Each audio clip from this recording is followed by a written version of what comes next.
नमस्ते सबैजनालाई। तपाईहरु नझुकिनु होला। यो चाहिँ लाली गुराँसको फूल हो। अब यसको चाहिँ हामीले अचार बनाउला छ। र तपाईहरुलाई यो चाहिँ म अचार बनाएर देखाउँदै छु। यो चाहिँ लाली गुराँस साथीहरु। अचारको लागि चाहिँ हामीले यो खुर्सानी र अदुवा लसुनको चप चाहिँ तेलमा फ्राई गर्नुपर्ने हुन्छ। त्यो फ्राई भइसकेपछि चाहिँ मिक्सरमा हामीले त्यो पिनेर यसको पेस्ट बनाउनु पर्छ।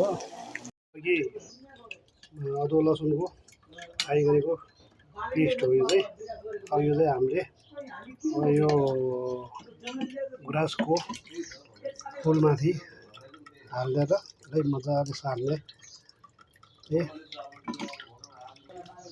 चाहिँ टिम्बुरको धुलो अलिकति अलि माथिबाट थोरै यो चाट मसला।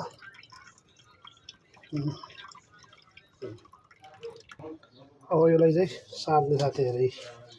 यो गुराँसको फूल भयो यसरी।